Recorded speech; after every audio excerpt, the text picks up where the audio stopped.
The power went off. Oh my God. Don't let a dog out, he's gonna bolt. Oh my God. Yeah. I don't have shoes on.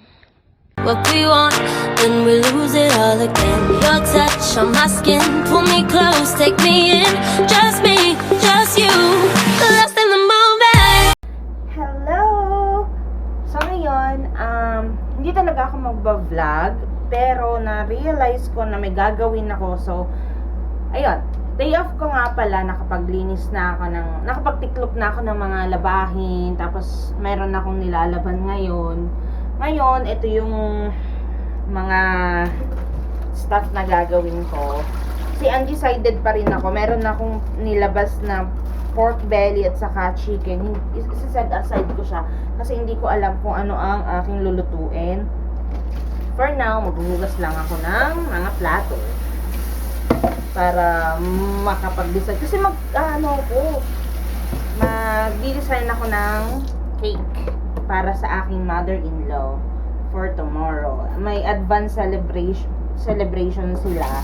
And gusto nila kasi na ako yung gumawa ng cake. Kaya lang hindi kami makaka-attend ng asawa ko. So probably baka yung anak ko lang kasunduin ng brother-in-law ko. Ayun. Tapos ito lang yung kitchen namin. Maliit lang siya. Saka hindi siya ganun kalinis pa. Kasi sa oras ng aking trabaho talagang medyo lagi akong pagod. Pero Sunday and Monday may off ako. So makakapaglinis ako ng bongga. Tapos ito nga pala yung bago kong ginamit na baking pan. 8-inch siya from Wilton. Nabili ko siya sa Walmart. And so far maganda naman yung ano niya. Nagdi-decide nga kaming mag-asawa kung i-renovate ba namin yung bahay or bibili na lang kasi kami ng bagong trailer. Kasi yung amin kasing bahay dito sa area na to, hindi siya katulad ng sa Pilipinas na concrete. Ano lang siya, yung mga trailer house or mobile homes na livable naman, okay naman siya. Kaya lang siya iba pa rin yung katulad ng sa atin.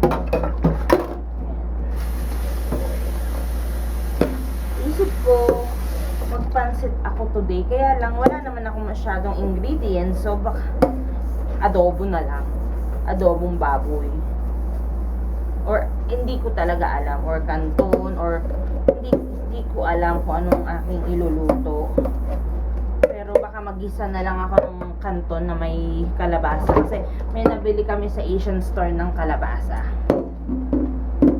Yung asawa ko mahilig pa man din sa mga vegetables.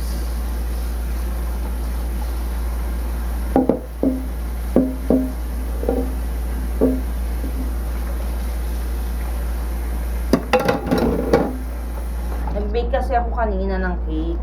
Inano ko na siya. Ang gusto ko kasi ma-achieve yung ano siya, yung stable siya sa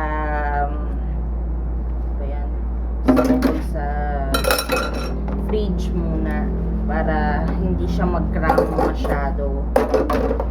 Hindi ko pa nga alam kung anong design ng ilaano ko sa cake pero hindi ko talaga alam, hindi ko pa alam.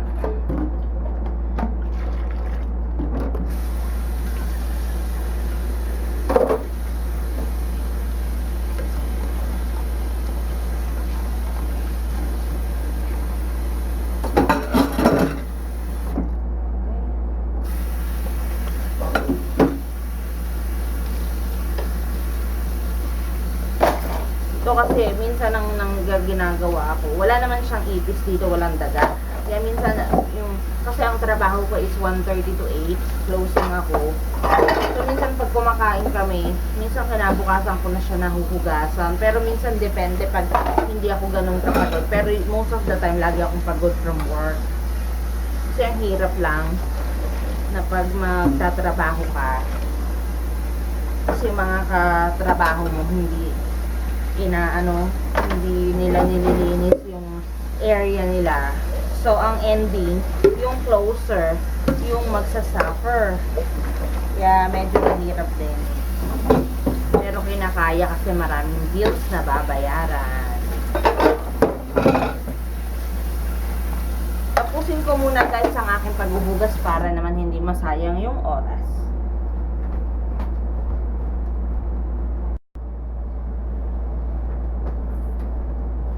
Yan, hindi ko alam talaga kung ano ang iluluto ko, pero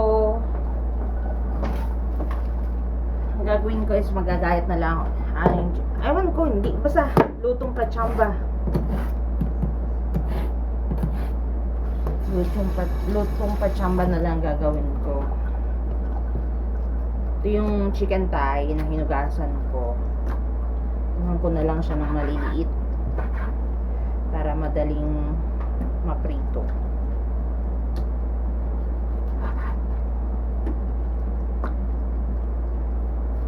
Kasi siguro yung pork imamarinate ko na lang para bukas barbecue.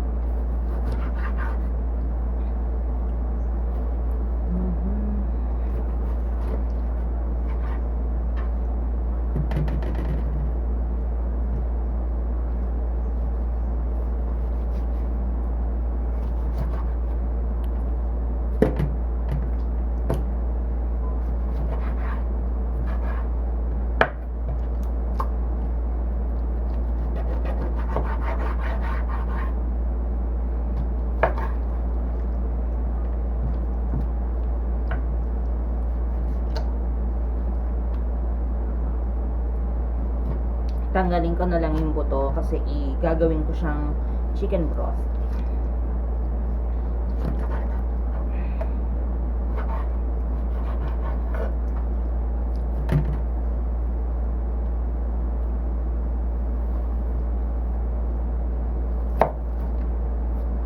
So magbe-break yung asawa ko ng 3 o'clock.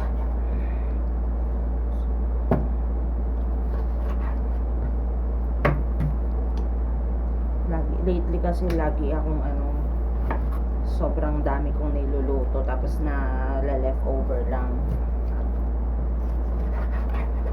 So ang gagawin ko is magagayat ako ng onion, garlic, tapos ng carrots, ng potatoes, parang menudo afritada style pero kulang tsambahan lang.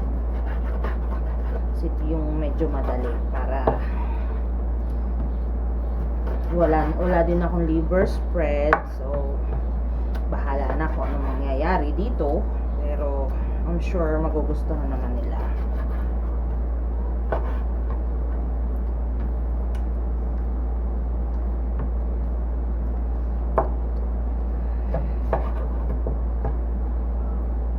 Usually pag day off ko, hindi talaga ako masyadong nagluluto, kaya lang yung asawa ko kasi pagod, mamaya 8 o'clock ang uwi niya. So, kailangan yun.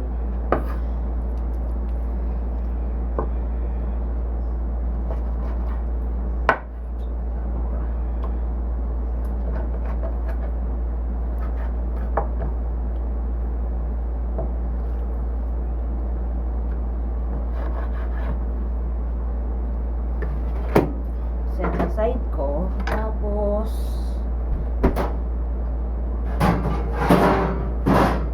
kuha ko ng pan. Lagyan ko siya ng tubig para siya yung magiging sabaw. Tapos lagay ko lang siya dito, tapos papakuluan ko lang.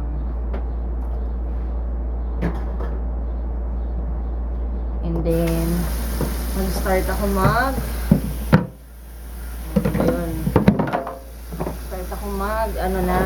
hiwa ng mga veggies, and kaya ako hinugasan kasi ayoko makontaminate ang aking mga gulay kasi ginamit ko to for the chicken.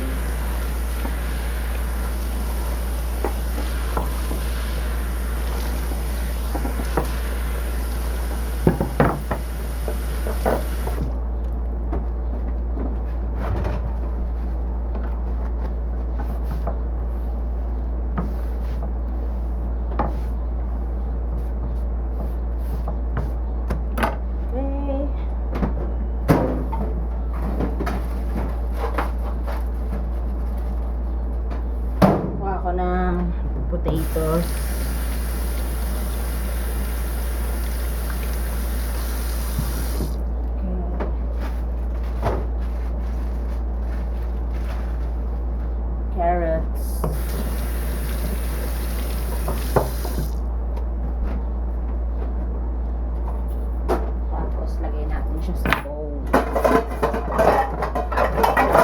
Oops. Sa bowl na may tubig. Para hindi siya mangitim. So, usually, yung ginagawa ko, ito yung nagsisilbi kong trash can. Pero may ano naman siya, hindi naman siya mapupunta sa drainage.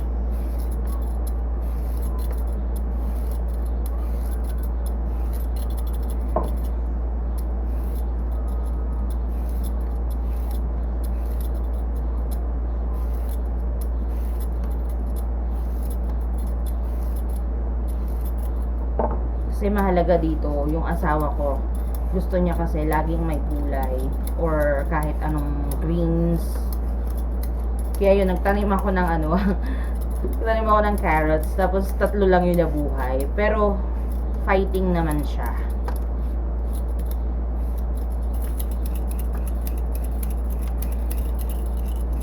Dale, I'm charging my phone.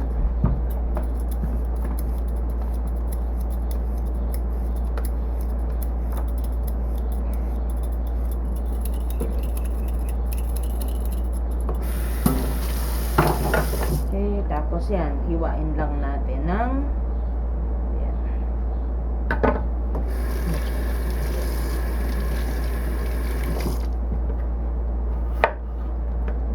Mga ganyan lang.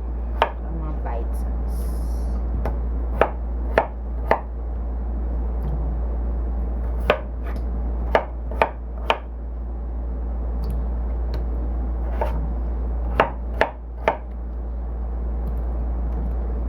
Ganyan din sa carrots.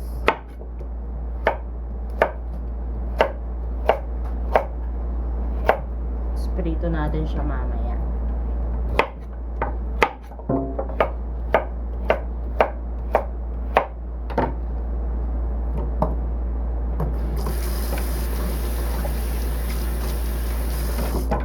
Set aside.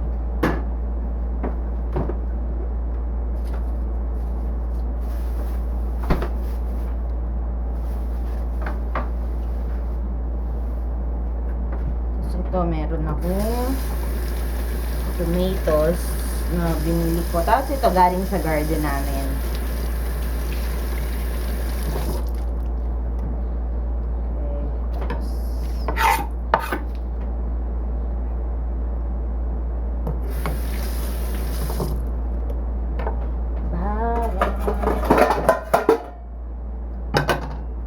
Malit lang kasi yung space ng bahay namin, kaya wala kaming counter, yung island. Dapat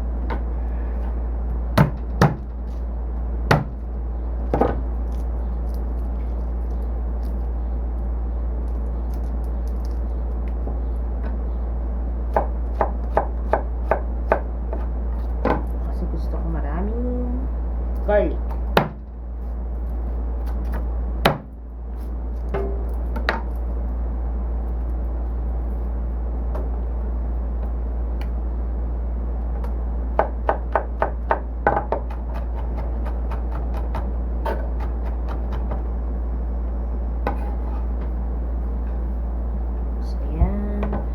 So, unahin ko ang kamatis bago ang sibuyas. Kasi, para hindi ako maiyak.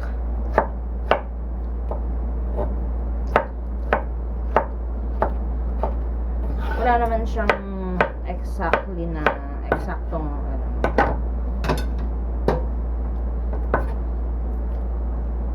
lalahat ko ba? Feeling ko hindi ko siya malalahat.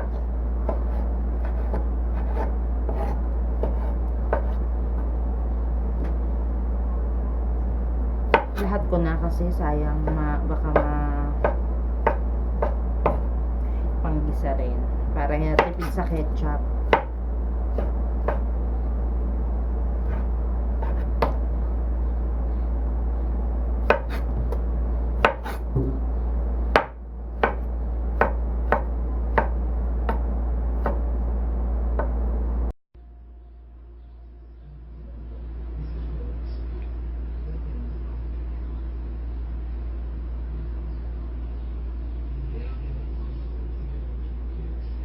Guys, I changed my mind. ayoko nang ilagay ito kasi nung tinikman ko siya, okay na yung lasa niya. May alat, may ano na, okay naman. May mga patcham. Parang ano ba to? Apretada na walang tomato sauce. Tapos, habang pinakukuluan natin, pupunta naman tayo sa laundry room. Ito yung back porch namin. Kasi may mga kalabasa, may kamatis, tas may pomegranate na puno doon. Kasi ito yung laundry room. Medyo makalat siya, hindi ko pa siya na-organize. Ayan, kadumi. Ayan, kadumi ang aking labahan at napakarami kong labahin. Kadaming labahin ni Inday. Yun na mag-multitask. Ano lang, hindi naman siya madami. Ano lang siya, yung kaya siya bulky kasi bedsheet.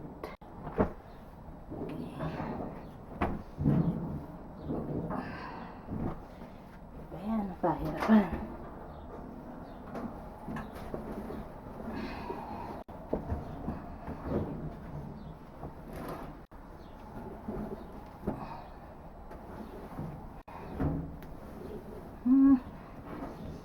Okay. Tapos ito yung fabric conditioner namin. It's a dryer sheet. Yan. Tapos hi. Tapos ito yung gagamitin ko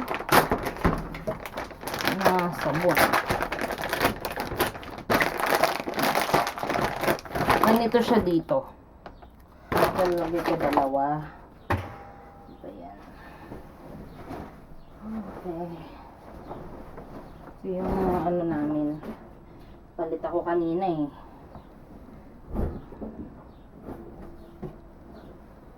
Okay. Tapos yung iba, bedsheet, pang sa anak ko na yan. Pang sa anak ko. So mamaya. Tapos yung third batch ko is yung aking mga ano ba yan, mga uniform. So, yan. Ito siya. Medyo madumi, hindi ko pa siya na-organize eh. Yan, ito na ang ating patsambang ulam. Diba?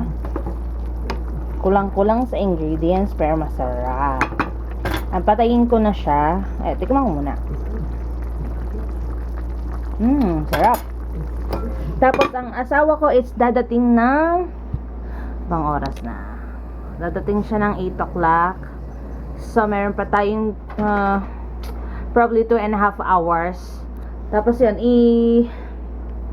ano ko muna siya, ipapatayin ko muna yung apoy. Tapos mamaya, ano pa bang gawin ko? Yan. Samahan ko kayo mamaya maghain. May merienda muna ako ng apoy bawang. Tapos lagyan ko siyang suka.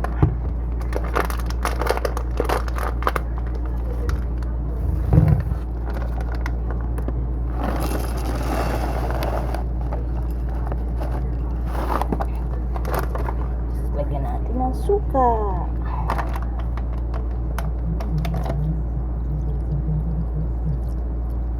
Sobrang favorite ko to, guys. Yan, tapos yun, may isa kong phone, piniplay ko siya dun sa isa kong account para at least naman may mga views tayo kahit walang pakonti-konti. Tapos partneran ko siya ng malamig na Diet Coke.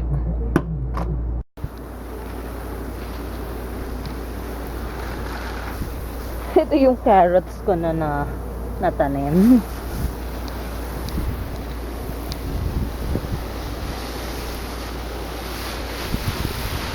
Mga strawberries.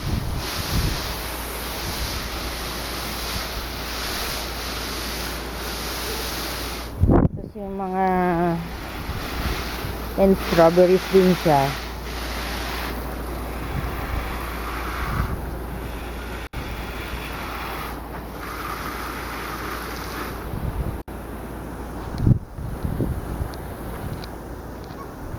sunflower. Look at my sunflower. It's so beautiful.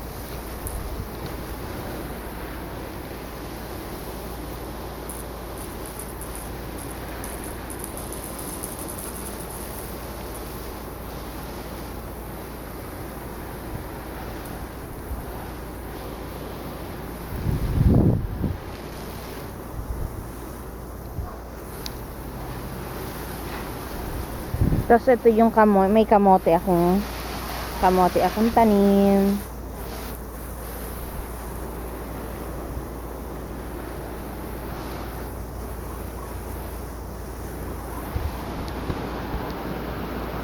Tapos ito yung mountains.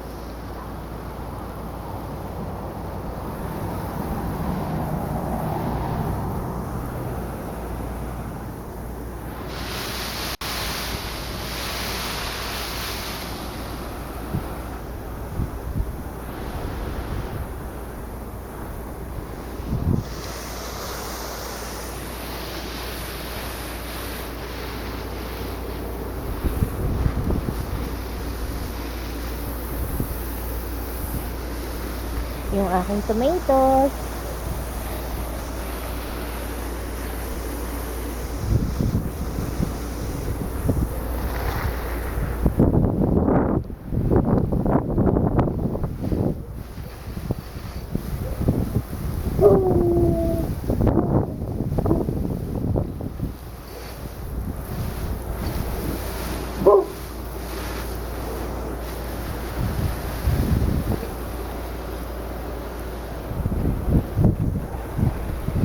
Ayan ang aking kamatis. Ang dami nila.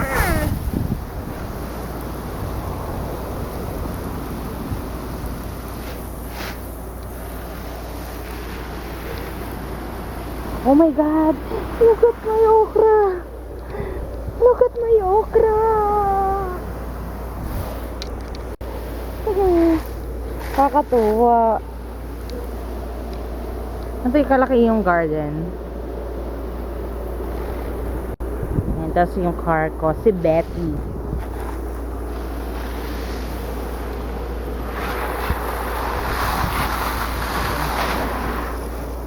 Come here, Jack, come here. Come here. Oh my God. Oh my God. The power went off. Oh my God. Don't let a dog out, he's gonna bolt. Oh my God. Yeah. I don't have shoes on.